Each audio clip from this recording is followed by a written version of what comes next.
Hi guys, welcome to Mupalai Training Academy. So காலையில question paper அனுப்பியிருந்தோம், பார்த்துருப்பீங்க.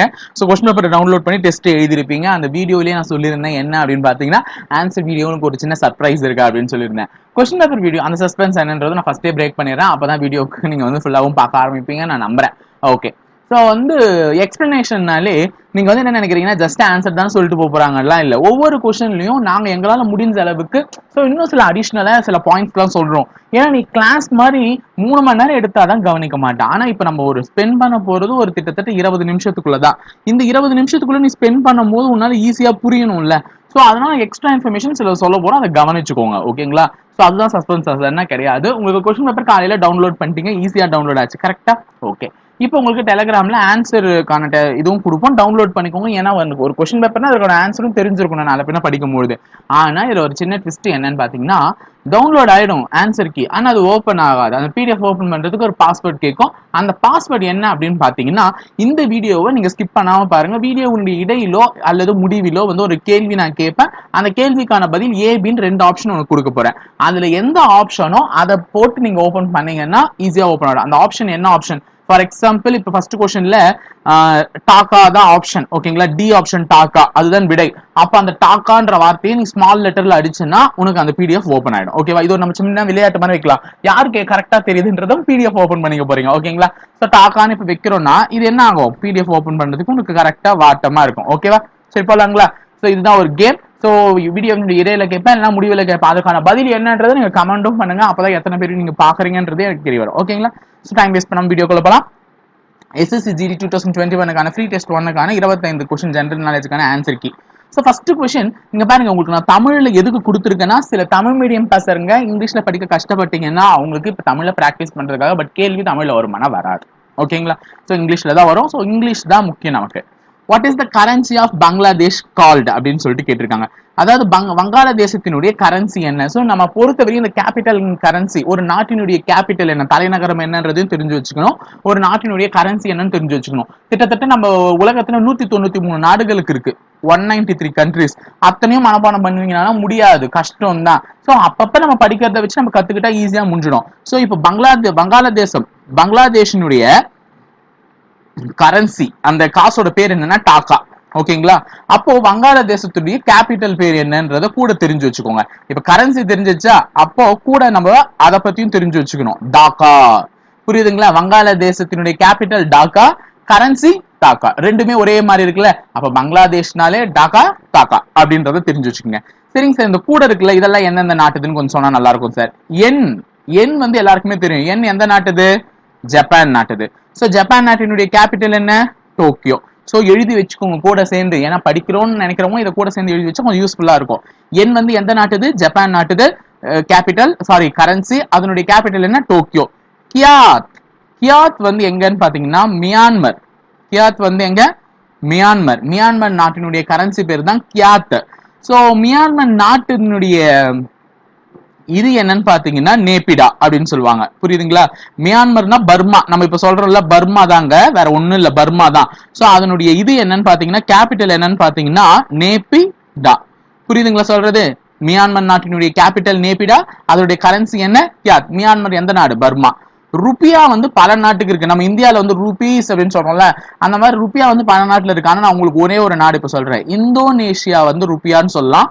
இந்தோனேஷியாவுடைய capital என்னன்னு பாத்தீங்கன்னா ஜகார்த்தா. இந்தோனேஷியாவுடைய கேபிட்டல் என்ன? ஜகார்த்தா. புரிஞ்சுச்சுங்களா? சோ ஒரு கொஸ்டின்ல நம்ம இவ்வளவு இன்ஃபர்மேஷன் தெரிஞ்சுக்கணும். இதுக்காக தான் நான் வீடியோ ஸ்கிப் பண்ணாம பாருங்கன்னு சொல்றேன்.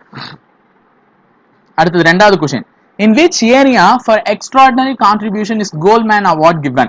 அதாவது தங்க மனிதன் விருதுன்னு சொல்லுவாங்க. கோல்ட்மேன் அவார்டு வந்து என்ன கேட்டகரிக்காக கொடுக்குறாங்கன்னா, ரொம்ப ரொம்ப முக்கியமான ஒரு அவார்டு இது. ஓகேங்களா? இந்த அவார்டு வந்து பாத்தீங்கன்னா உலகத்துல இருக்கக்கூடிய 8 பெரிய ஜியோகிராபிக்கல் ரீஜியன்ஸ்ல தான் கொடுப்பாங்க. அதாவது வந்து இப்ப ஏசியா மாதிரி ஒரு கண்டம். ஸோ உலகத்துல வந்து மொத்தம் 7 கண்டம் இருக்கு. ஓகே, அது எல்லாருக்குமே தெரியும்.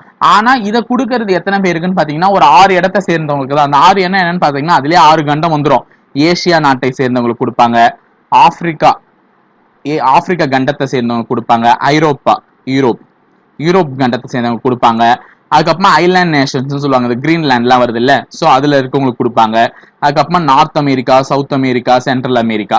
சோ அப்ப இதுல எது சேரலன்னா ஆஸ்திரேலியா சேரல. அப்ப நாளைக்கு கொஸ்டின் கேட்கலாம், கோல்ட்மேன் அவார்டு வந்து எந்த கான்டினென்ட் கொடுக்க போறது இல்லைன்னு பாத்தீங்கன்னா அண்டார்டிகா கான்டினென்ட்டுக்கும் ஆஸ்திரேலியா கான்டினென்ட்டுக்கு மட்டும் தான் கொடுக்க மாட்டாங்க, மத்த எல்லாத்துக்குமே கொடுப்பாங்க. அதை எல்லாத்தையும் ஞாபகம் வச்சுக்கோங்க. ஓகேங்களா? ஓகே, இந்த அவார்டு அவ்வளவு முக்கியமான பிரைஸ். ஆமா, எதுக்கு இது கொடுக்குறாங்க, எதுக்கு தான் கொடுக்குறாங்க அப்படின்னு கேட்டீங்கன்னா, கோல்ட்மேன் தங்க மனிதன் அப்படின்னு சொல்றேன். இந்த அவார்டு வந்து எதுக்கு கொடுக்குறாங்கன்னா, ஒரு என்வரான்மெண்ட்டை நீ எப்படி ப்ரொடெக்ட் பண்ற, ஓகேங்களா? என்வரான்மெண்ட் வந்து அதாவது கார்பன் டை ஆக்சைடு எமிஷன் கம்மி பண்றாங்க, சோ இந்த நாட்டுல எல்லாரும் நல்லா இருக்காங்க அப்படின்னு சொல்லிட்டுலாம் சொல்றாங்கல்ல. சோ அந்த மாதிரி ஒரு என்வரான்மெண்ட் வந்து ப்ரொடெக்ட் பண்றவங்களுக்கு தான் வந்து கோல்ட்மேன் அவார்டு தராங்க. சோ இந்தியாவை சேர்ந்த யாராவது வாங்கினாங்களா? ஏன்னா இந்தியா எந்த கேட்டகரியில வரும், ஏசியா கேட்டகரியில வரும்.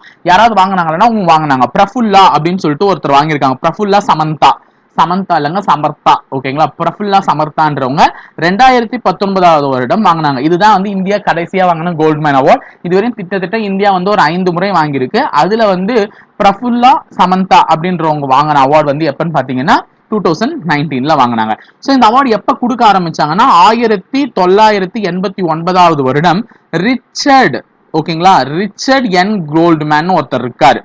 ரிச்சர்ட் என் கோல்ட்மேன், அதுக்கப்புறம் ரோடா எச் கோல்ட்மேன், இவங்க 2 பேரும் இருக்காங்க. அவங்களுடைய நினைவா தான் இந்த அவார்டை வந்து கொடுக்குறாங்க. நல்லா ஞாபகம் வச்சுக்கோங்க, யார் யாருக்கு கொடுக்குறாங்க? Richard N Goldman. So India வந்து பிரஃபுல்லா சமந்தா 2019 வாங்கினாங்க. இந்த அவார்டு கொடுக்க ஆரம்பிச்சது வந்து 1989 இருந்து. சோ இந்த அவார்டை வந்து வருஷம் கொடுத்துட்டு இருக்காங்க. இந்த அவார்டோட பிரைஸ் எவ்வளவுன்னு தெரிஞ்சு வச்சுக்கோங்க, $2 லட்சம். அது முக்கியம். இந்த கோல்ட்மேன் அவார்டு பிரைஸ் அமௌண்ட் என்னன்னா $2 லட்சம். சோ யாருடைய நினைவா கொடுக்குறாங்க? Richard N Goldman and Rhoda H Goldman. ஓகேங்களா? சரி, 3வது क्वेश्चन பார்க்கலாம். In which state of the Indian is Dogri spoken? Dogriன்றது வந்து ஒரு மொழி. அது எந்த ஸ்டேட்ல பேசுறாங்கன்னு கேட்டிருக்காங்க. ஆக்சுவலி இங்க ஸ்டேட் வரக்கூடாது. சோ இதெல்லாம் ஒரு சின்ன திருத்தம் உங்களுக்கு சொல்றேன். யூனியன் டெரிட்டரி, ஓகேங்களா? Union territory. ஏன்னா வந்து இப்ப வந்து அது வந்து ஸ்டேட்ன்ற அந்தஸ்தை இழந்துடுச்சு. சோ டோக்ரின்றது எந்த யூனியன் பிரதேசத்துல பேசுறாங்கன்னா ஜம்மு அண்ட் காஷ்மீர்ல தான் பேசுறாங்க. சோ வந்து எக்ஸாம் பாயிண்ட் ஆஃப் வியூல கேட்கலாம் லாங்குவேஜஸ் சம்பந்தப்படுத்தி. சோ இது ஒரு முக்கியமான क्वेश्चन. டோக்ரின்றது ஒரு மொழி. அந்த மொழி எங்க பேசுறாங்க? ஜம்மு அண்ட் காஷ்மீர். இது ஒரு சாதாரண ஒரு இங்கிலீஷும் சான்ஸ்கிரிட்டும் கலந்த மாதிரி. இப்ப நம்ம ருப்பியா இப்படி எழுதுறோம், ருபீஸ். சோ இந்த மாதிரி தான் அதுவும் ஒரு மொழி, அந்த மாதிரி இருக்கும். ஓகேங்களா? சோ பீகார்ல பேசுறது பீகாரின்னு சொல்லலாம், ஒரிசால பேசுறது ஒடியா அப்படின்ற மொழி சொல்லலாம், அசாம்ல பேசுறது அசாமீஸ் அப்படின்ற ஒரு மொழின்னு சொல்லலாம். சோ வேற எதுவும் சரி எக்ஸாம்ல கேட்பாங்க மொழிகள்லன்னா கொங்கனின்னு ஒரு மொழி இருக்கு. என்ன மொழி? கொங்கனி. சோ இந்த கொங்கனின்ற மொழி எங்க பேசுவாங்கன்னு பாத்தீங்கன்னா கோவா. சோ இது ரெண்டும் எக்ஸாம்ல நிறைய கேட்டிருக்காங்க. அப்ப டோக்ரின்ற மொழி எங்க பேசுறாங்க? ஜம்மு அண்ட் காஷ்மீர். கொங்கனின்ற மொழி எங்க பேசுறாங்க? கோவால பேசுறாங்க. சோ இது ரெண்டும் தெரிஞ்சு வச்சுக்கோங்க, நல்லது. அடுத்தது, what is the currency of Sweden? Sweden நாட்டினுடைய கரன்சினுடைய பேர் என்ன? இப்பதான் நம்ம ஒண்ணு பார்த்தோம், பங்களாதேஷுடைய கரன்சி வந்து டாக்கான்னு பார்த்தோம். அப்ப ஸ்வீடனுக்கு என்னன்னு கேட்டிருக்காங்கன்னு பாத்தீங்கன்னா கொரோனா. ஓகேங்களா? கொரோனா ஈஸியா இருக்குல்ல? ஸ்வீட்டா வெளியே சுத்திட்டு இருந்தேன்னா இந்த கொரோனா வந்து உள்ள உட்காந்துட்டேன், அப்ப வந்து ஈஸியா ஞாபகம் வச்சுப்பீங்க. அப்ப ஸ்வீடன் நாடு என்னன்னு பாத்தீங்கன்னா குரோனான்னு சொல்லுவாங்க. சோ ஸ்வீடன் நாட்டினுடைய கேபிட்டல் என்னன்னு பாத்தீங்கன்னா ஸ்டாக்ஹோம். ஓகேங்களா? நான் எப்படி ஞாபகம் வச்சுப்பேன்னா, ஸ்வீட்டை வந்து பதுக்கி வச்சிருவாங்க வீட்டுல. ஓம்ல வந்து என்ன பண்ணுவாங்க? ஸ்டாக் கணக்குல பதுக்கி வச்சிருவாங்க ஸ்வீட் பிரியர்கள்லாம். அப்ப ஸ்வீடனுடைய கேபிட்டல் என்ன? ஸ்டாக்ஹோம். ஸ்வீடனுடைய கரன்சி பேர் என்ன? குரோனா. சோ மத்த எதுனா உங்களுக்கு தெரியுமானா, பிராங்க்ன்றது வந்து பிரான்ஸ் நாட்டினுடையது. தினார் அப்படின்றது வந்து குவைத்துல சொல்லுவாங்க. நிறைய இருக்கு, குவைத் வந்து நான் சொல்றேன் தினார். அது டைனர் இல்ல, டினார். ஓகேங்களா? டினார் அப்படின்னு சொல்லுவாங்க. சோ இந்த மாதிரி நிறைய இருக்கு, அதனால நிறைய தெரிஞ்சு வச்சுக்கோங்க, பார்க்கலாம். அடுத்தது 5th question. When did Delhi become the capital of India? Sir என்ன சார் சொல்றீங்க? டெல்லி வந்து இந்தியாவினுடைய கேபிட்டலா மாறியதா? அப்ப ஆரம்பத்திலே டெல்லி கிடையாது. ஆனா டெல்லி கிடையாது, ஆரம்பத்துல வந்து கொல்கத்தா தான் இந்தியாவினுடைய கேபிட்டலா இருந்துச்சு. சோ கொல்கத்தா நிறையத்துக்கு கேபிட்டலா இருந்துச்சு. ஏன் அப்படின்னு பாத்தீங்கன்னா அது ஒரு வர்த்தக தலைநகரமா விளங்குச்சு, பக்கத்துல கடல் இருக்கிறதுனால. சோ அந்த வழியா தான் மக்கள் எல்லாருமே வந்து ட்ரேடிங் ஆரம்பிச்சாங்க. சோ அதனால கொல்கத்தா வந்து ஒரு மிகப்பெரிய நகரம். அந்த நகரம் தான் ஆரம்பத்துல பலதுக்கு தலைநகரா இருந்துச்சு. அப்புறமா இந்தியா டெவலப் ஆக சில பிளேசஸ் எல்லாம் டெவலப் ஆக ஆரம்பிச்சு. அப்ப கொல்கத்தா உங்ககிட்ட இவ்வளவு பலு வேணும் ஒண்ணு பிரிச்சுக்கிட்டாங்க. அப்ப கொல்கத்தா கிட்ட இருந்து தலைநகரம் தான் யாருக்கு போச்சுன்னு பாத்தீங்கன்னா டெல்லிக்கு போச்சு. அப்ப முதல்ல தலைநகரமா இருந்தது இந்தியாவுக்கு வந்து கொல்கத்தா. கொல்கத்தால இருந்து தான் யாருக்கு போயிருக்கு? டெல்லிக்கு போயிருக்கு. சோ டெல்லி எப்ப தலைநகரமா மாறிச்சுன்னா 1911. ஓகேங்களா? சோ இயர் ஞாபகம் வச்சுக்கோங்க, 1911. அடுத்தது, of how many days in a month on month? Of how many days in a month on moon? ஓகேங்களா? சந்திரன் ஒரு மாதம்ன்றது எத்தனை நாட்கள் கேட்கறாங்க. இப்ப பூமியில வந்து நம்ம 30 நாள் அல்லது 31 நாள் தான் ஒரு மாசம் சொல்றோம். அப்ப சந்திரன்ல வந்து ஒரு மாசம்ன்றது என்னன்னு பாத்தீங்கன்னா 28 நாள் தான் ஒரு மாச கணக்குல வரும். சோ இது 28 நாள். இதுல இன்னொரு கரண்ட் அஃபேர் நான் உங்களுக்கு இன்க்ளூட் பண்றேன். சோ என்ன அப்படின்னு பாத்தீங்கன்னா ஒரு புதுமுறை, அதாவது ஒரு பௌர்ணமில இருந்து அடுத்த பௌர்ணமி வரையும் 28 நாள் ஆகும். அதுதான் வந்து ஒரு மாசம் கணக்கெடுத்தாங்க. அதாவது பௌர்ணமியில நிலா பெருசா வருமா, அது கொஞ்சம் கொஞ்சமா தேஞ்சு திருப்பி வளர்ந்து உனக்கு ஒரு பொது பௌர்ணமி ஆகும். அப்ப இந்த நிலவு தேய்ந்து மறுபடியும் புதிய நிலவாக தோன்றுவதற்கு அது எடுத்துக்கொள்ளும் நாட்கள் எத்தனை? 28 நாட்கள். சோ அதுதான் வந்து ஒரு மாசம், நிலாவினுடைய ஒரு மாசம் அப்படின்னு சொல்றாங்க. சோ இதுல என்ன சார் கரண்ட் அஃபேர்ஸ் சொல்றீங்க அப்படின்னு கேட்டாங்கன்னா, இருக்கிறதுலே இதுவரையும் அந்த மாதிரி நடந்திருக்குல்ல, அததான் வந்து என்ன மந்த்ன்னு சொல்லுவாங்கன்னா லியூனார் மந்த்ன்னு சொல்லுவாங்க. ஏன்னா லியூனார்னா எதை குறிக்குதுன்னு பாத்தீங்கன்னா நிலவை குறிக்குது. லியூனார்னா என்ன? நிலா. சோ உனக்கு கேட்பா எக்ஸாம்ல லியூனார் மந்தினுடைய மிகப்பெரிய கால அளவு எது அப்படின்னு சொல்லிட்டு கேட்பான். அதாவது வந்து இத்தனை பௌர்ணமிகள் வந்துச்சு, அதுல ரொம்ப நாள் நீடிச்ச பௌர்ணமி எது அப்படின்னு பாத்தீங்கன்னா ஒரு பௌர்ணமி வந்திருக்கு. அதனுடைய லாங்கஸ்ட் பீரியட் என்னன்னு பாத்தீங்கன்னா 29 நாள் இருந்திருக்கு. 12 மணி நேரம், 29 நாள் 12 மணி நேரம் 44 நிமிஷம் கழிச்சு தான் ஒரு புது நிலவு தோன்றி இருக்கு. இதுதான் இருக்கிறதுல லாங்கஸ்ட் லியூனார் மந்த்னு சொல்றாங்க.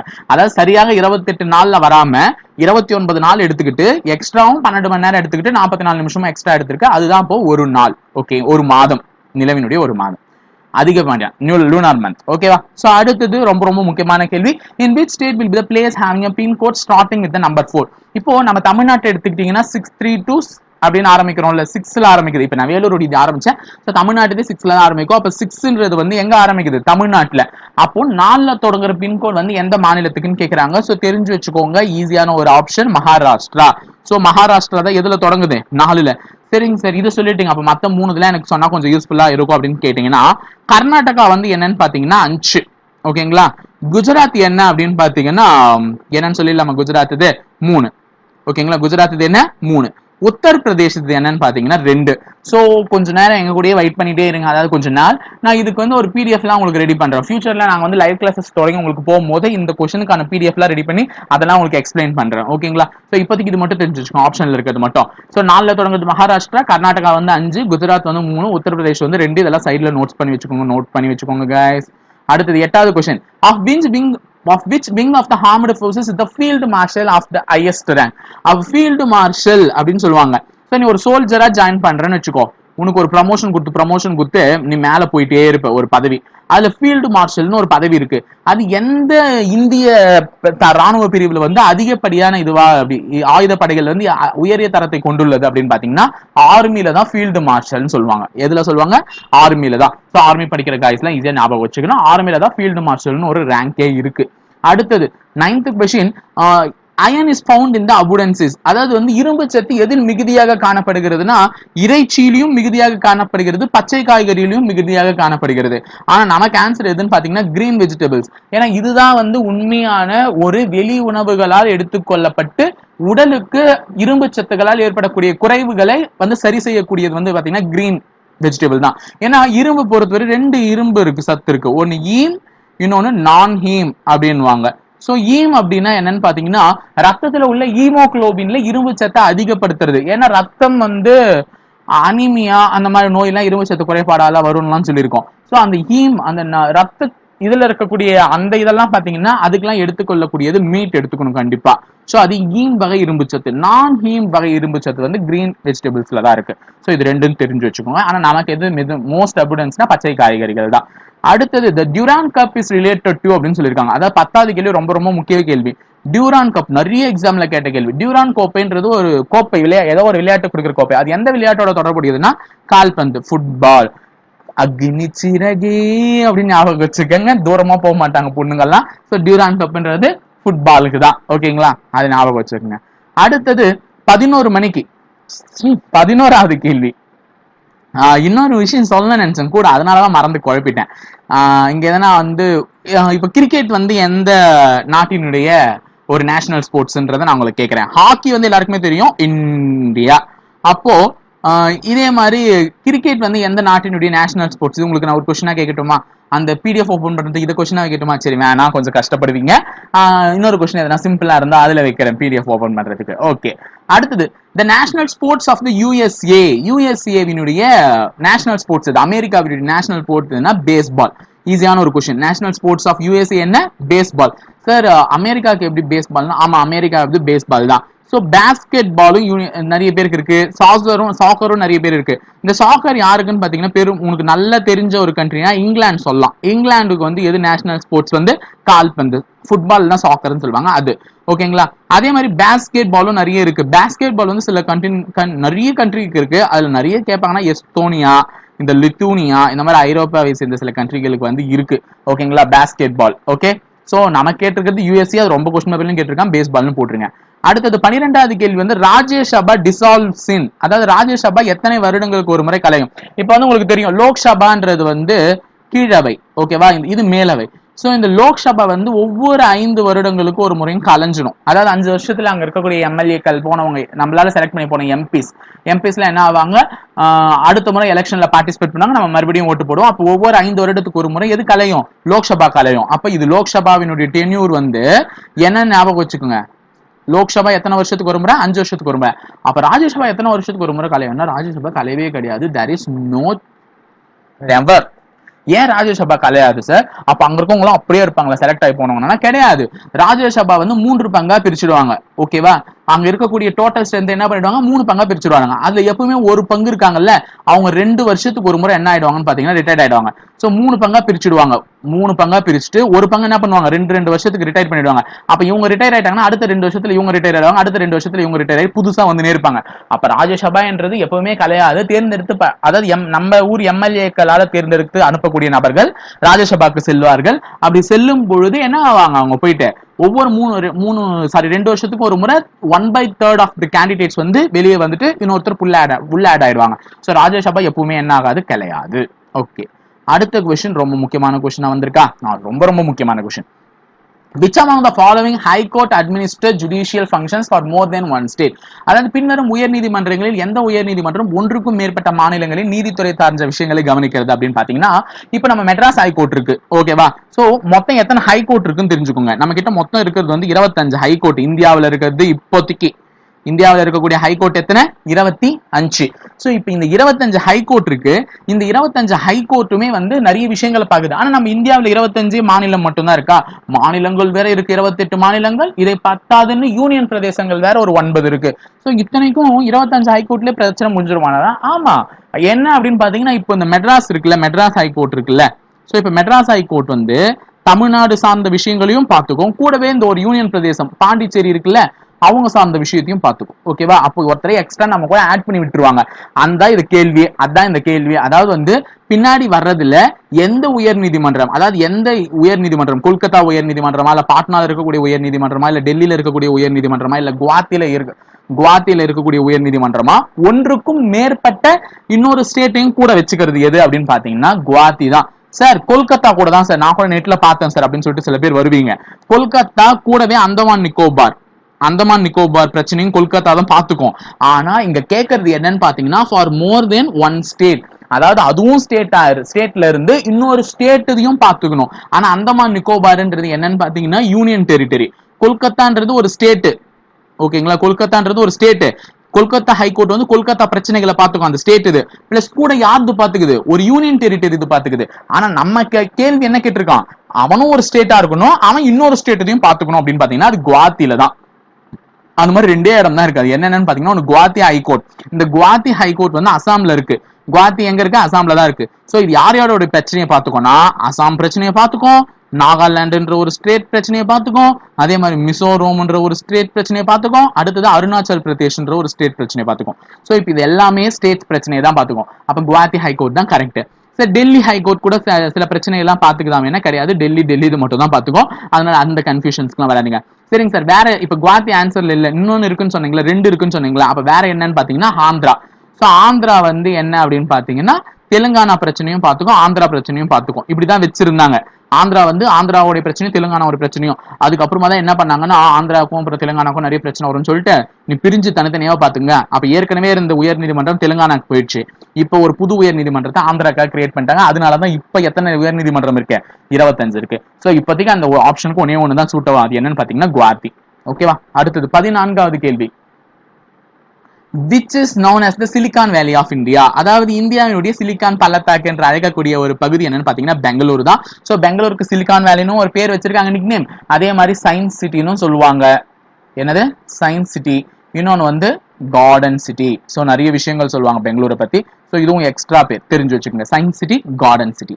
அடுத்தது மைக்கா எங்க வந்து அதிகமா காணப்படுதுன்னு கேக்குறாங்க. அதாவது மைக்கான்ற ஒரு மினரல் வந்து எந்த இடத்துல அதிகமா எடுக்கிறாங்கன்னு பாத்தீங்கன்னா இங்க நமக்கு கொடுத்துருக்கிற ஆப்ஷன்ல எதுன்னு பாத்தீங்கன்னா ராஜஸ்தான். சோ ராஜஸ்தான்ல அதிகப்படியா எடுக்கிறாங்க. சோ இதை தவிர்த்து வேற எங்கன்னா அதிகமா எடுக்கிறாங்கன்னா, ஏன்னா நம்ம நிறைய தெரிஞ்சு வச்சுக்கணும்ல. எஸ், நமக்கு நிறைய தெரிஞ்சிருக்கணும். சோ ராஜஸ்தானை தவிர இன்னும் 2 இடங்கள்லயும் மைக்கா அதிகமா கிடைக்குது. எங்கன்னு பாத்தீங்கன்னா ஆந்திர பிரதேஷ். நாளைக்கு ராஜஸ்தான் ஆப்ஷன்ல இல்லைன்னா இதுதான் போடணும், ஆந்திர பிரதேஷ் போடலாம். இன்னொன்னு வந்து எங்கன்னு பாத்தீங்கன்னா ஜார்க்கண்ட். சோ ஜார்க்கண்ட்லயே அதிகமா கிடைக்குது, ஆந்திர பிரதேஷ்ல அதிகமா கிடைக்குது. சோ 16th क्वेश्चन पे இல்லாம Gandhiji was born in, Gandhiji எப்ப பிறந்தாருன்னு கேக்குறாங்க. சோ ஈஸியா வந்து எல்லாருக்குமே தெரியும், அக்டோபர் 2 சார் அப்படின்னாங்க. ஆனா இங்க இயர் தான் கேட்டிருக்காங்க. சோ இயர் வந்து எப்பன்னு பாத்தீங்கன்னா 1869. அவர் எங்க பிறந்தார், போர்பந்தர்ல பிறந்தார். ஓகே. அடுத்தது SAARC is an organization of dash countries. So சார்க்னா என்னன்னு முதல்ல தெரிஞ்சுக்கோங்க, அதோட எக்ஸ்பேன்ஷனே நிறைய எக்ஸாம்ஸ்ல கேட்டிருக்காங்க. So south Asian South Asian Association for Regional cooperation, south Asian association for regional cooperation. இதுதான் சார்க் அமைப்பு, SAARC சார்க் அமைப்புன்னு வந்துருச்சு. ஸோ இப்பதான் உங்களுக்கு நான் ஒரு சஸ்பென்ஸ் கொஸ்டின் சொன்னேன்ல, அதுதான். ஸோ இதனுடைய பதில் என்னவோ அதை இங்கிலீஷ்ல நீங்க போட்டீங்கன்னா உங்களுக்கு வந்து PDF ஓப்பன் ஆயிடும். ஸோ சார்க் எத்தனை நாடுகளுடைய ஒரு கூட்டமைப்புன்னு பாத்தீங்கன்னா 8 நாடுகள். அந்த 8 நாடுகள் என்னென்னன்றதை நான் சொல்லிடுறேன், எழுதிக்கோங்க. ஆப்கானிஸ்தான், எங்க ஆப்கானிஸ்தான், பங்களாதேஷ், எழுதி வச்சுக்கோங்க. ஆப்கானிஸ்தான், பங்களாதேஷ், பூட்டான், இந்தியா, மால்தீவ்ஸ், நேபாள், பாகிஸ்தான் மற்றும் Sri Lanka. Afghanistan, Bangladesh, Bhutan, India, Maldives, Nepal, Pakistan and Sri Lanka. So இவர்களுடைய ஒரு கூட்டமைப்பு தான் இந்த சார்க் மாநாடு. இப்போ இதுக்கு ஆன்சர் 8, அது 8ன்றத EIGHT இந்த மாதிரி கேப்ஸ்லயே போடுங்க. EIGHT கேபிட்டல்ல போடுங்க, அப்பதான் உங்களுக்கு அந்த PDF ஓபன் ஆகும். ஓகேவா. சோ இதுதான் உங்களுக்கு நான் வச்சிருந்த ஃபன், இங்கே முடிஞ்சிருச்சு. அதுக்கப்புறமா 18th question, which among the following tax is imposed by the central government. அதாவது வந்து மத்திய அரசால் வந்து எந்த வரி வந்து வசூலிக்கப்படுகிறதுன்னு பாத்தீங்கன்னா இன்கம் டாக்ஸ். மத்ததெல்லாம் இந்த சாலை வரி, நீர் வரி, விற்பனை வரி, இந்த sales tax, water tax, road டாக்ஸ்லாம் வந்து கூட ஸ்டேட் கவர்மெண்ட்டும் பாத்துக்கும். ஆனா மத்திய அரசால் நேரடியாக வசூலிக்கப்படக்கூடிய வரி என்னன்னு பாத்தீங்கன்னா income tax. So direct tax கூட சொல்லலாம். இன்கம் டாக்ஸ் என்னன்னு பாத்தீங்கன்னா வந்து டைரக்ட் டாக்ஸ், அது வந்து ஒரு டைரக்டா செயல்படக்கூடிய டாக்ஸ். ஸோ டாக்ஸ் நிறைய கேள்விகள் கேட்பா, நான் உங்களுக்கு சொல்றேன். அடுத்தது which among the following substance are also known as water glass. நீர் கண்ணாடி என்று எந்த சப்ஸ்டன்ஸ் சொல்றாங்கன்னா சோடியம் சிலிகேட். ரொம்ப முக்கியமான क्वेश्चन. சோ இது வந்து உடைஞ்சிடும். இது வந்து என்னென்ன காம்போனன்ட்டால உருவாகுதுன்னு பாத்தீங்கன்னா சோடியம் ஆக்சைடும், ஓகேங்களா, சோடியம் ஆக்சைடு பிளஸ் சிலிக்கா, இது ரெண்டும் சேர்றது தான் என்னன்னு பாத்தீங்கன்னா வாட்டர் கிளாஸ்னு சொல்றாங்க. சோ Na2O இதுதான் சோடியம் ஆக்சைடு ஃபார்முலா. சிலிக்காவினுடைய ஃபார்முலா SiO2. சோ இது ரெண்டும் சேர்ந்து தான் என்ன உருவாகி இருக்கு, சோடியம் சிலிகேட்னு சொல்லுவாங்க, இல்லைன்னா ஒரு சொல்யூபிள் கிளாஸ்னு சொல்லுவாங்க. பெரும்பாலும் இந்த பிரிக் கான்ட்ராக்ட் அந்த மாதிரி இடத்துல எல்லாம் இது பயன்படுத்துவாங்க. ஓகேங்களா. சோ சோடியம் சிலிகேட் தான் ஆன்சர், நீர் கண்ணாடி. அடுத்தது who propagated the word monsoon. மான்சூன்ன்றது யார் வந்து உருவாக்கியது, என்ன வகையான வார்த்தைன்னு பாத்தீங்கன்னா அரேபியர்களுடைய வார்த்தை தான் மான்சூன், பருவமழைன்றது. அடுத்தது 21வது கேள்வி, originally Bhagavad Gita was written in. Bhagavad Gita வந்து முதலில் எந்த மொழியில் எழுதப்பட்டதுன்னா சான்ஸ்கிரிட், சமஸ்கிருதத்துல தான் எழுதப்பட்டது. Correct answer. சோ 22வது கேள்வி, இந்த number of high courts in India is. இது தவறாக இருந்தது இந்த கேள்வியினுடைய பதில். இப்பதான் நான் சொன்னேன், அப்ப வந்து ஆன்சர் 24ன்னு சொல்லிருக்கலாம், ஆனா தப்பு. ஆந்திராவில் ஒரு ஹை கோர்ட் வந்து இப்ப புதுசா உருவாக்கிட்டாங்க, ஆந்திராக்கும் தெலுங்கானாக்கும் பிரச்சனை வேணாம்னு சொல்லிட்டு. அப்ப இப்ப கரண்ட்ல அதாவது இப்ப வந்து இந்தியாவில் எத்தனை இருக்குன்னு பாத்தீங்கன்னா 25. சோ திருத்தி கொள்ளுங்கள் அப்படின்னு சொல்லிட்டு உங்களுக்கு கொடுங்க. இந்த மாதிரி நான் கொஸ்டின்ஸ் ஒரே ஒரு ஆன்சர் எதனா தப்பா வைப்பேன் இனிமே. அதை யார் கண்டுபிடிக்கிறீங்க, நாளைக்கு காலைல டெஸ்ட் எழுதிருப்பீங்களா, இப்ப எனக்கே சொல்லிருப்பீங்க நிறைய பேர், சார் ஒரு கொஸ்டின் தப்பா இருக்கு சார் ஆன்சர் அப்படின்னு சொல்லிட்டு. அந்த ஒரு புத்திசாலிகளுக்கு தான் என்னோட சல்யூட். ஓகேங்களா. So number of high court in இந்தியால எத்தனை இருக்கு இப்போதைக்கு 25 இருக்கு. அடுத்தது Bengali novel in which Vande Mataram was published for the first time. Vande Mataram முதல் பெங்கால் நாவல் எதுன்னு பாத்தீங்கன்னா ஆனந்தமத் அதுன்னு சொல்லுவாங்க. ஓகேங்களா. அடுத்து 24th question. Kolkata stock exchange is located in எங்க இருக்குன்னு பாத்தீங்கன்னா, நம்ம இந்தியாவை பொறுத்தவரை 2 ஸ்டாக் எக்ஸ்சேஞ்ச் இருக்கு. ஒன்னு நேஷனல் ஸ்டாக் எக்ஸ்சேஞ்ச், இன்னொன்னு பாம்பே ஸ்டாக் எக்ஸ்சேஞ்ச். இதை தவிர்த்து கொல்கத்தா இடத்துல இருக்கக்கூடிய ஸ்டாக் எக்ஸ்சேஞ்ச் எங்க இருக்குன்னா லியான்ஸ் பீச்ல இருக்கு, லியான்ஸ் ரேஞ்ச்ல. ஓகேங்களா. சோ நம்ம இந்தியாவை பொறுத்தவரையும் நேஷனல், பாம்பே. ஓகே. அடுத்தது last question. At the bank of which river the temple city of Ayodhya. அயோத்தியான்றது எந்த நதிக்கரையில இருக்குன்னு பாத்தீங்கன்னா சரையூன்னு சொல்லுவாங்க. சரையூ நதிக்கரையில தான் என்ன இருக்கு, அயோத்தியான்ற இது சிட்டி அமைஞ்சிருக்கு. ஸோ இதுவும் கேட்பாங்க நிறைய கேள்விகள். ஸோ இதெல்லாம் நான் லைவ் கிளாஸ் வரும்போது உங்களுக்கு எப்படி ஷார்ட்ல ஞாபகம் வச்சுக்கலாம் அப்படின்னு சொல்லிட்டு உங்களுக்கு லைவாவே நான் எடுக்கிறேன். ஸோ இப்போதைக்கு இதெல்லாம் தெரிஞ்சு வச்சுக்கோங்க. ஓகேங்களா. ஸோ இன்னைக்கு ஃப்ரீ டெஸ்ட் 1 முடிஞ்சது. சில எக்ஸ்ட்ரா தகவல்களும் தெரிஞ்சிருப்பீங்க. ஸோ நீங்க பிடிஎஃப் ஓபன் பண்றதுக்கான அந்த பாஸ்வேர்ட் என்னன்னு பாத்தீங்கன்னா EIGHT 8ன்றது தான். ஸோ இந்த 8ன்றதை வந்து கரெக்டா போடுங்க, பார்க்கலாம். ஓகேங்களா. அடுத்த ஃப்ரீ டெஸ்ட்ல இன்னும் நிறைய விஷயங்களை பார்க்கலாம். ரீசனிங் கொஸ்டின்ஸ்லாம் இதுக்கு மேல எடுத்துட்டு வரேன், மேக்ஸ் கொஸ்டின்ஸ்லாம் எடுத்துட்டு வரேன். ஸோ அது யாரும் கேட்டுறாதீங்க. ஓகேங்களா. பார்த்துடலாம். அடுத்த டெஸ்ட்டுக்காக வெயிட் பண்ணிட்டே இருங்க. அடுத்த வாரம் தான் உங்களுக்கு டெஸ்ட் இருக்கும். ஸோ இந்த வாரம் வியாழக்கிழமை உங்களுக்கு இங்கிலீஷ் கிளாஸ் இருக்கும். இங்கிலீஷ் கிளாஸ் தாராளமாக அட்டன் பண்ணுங்க. English class very very important. ஓகேங்க. அடுத்த வீடியோல மீட் பண்ணலாம். தேங்க்யூ.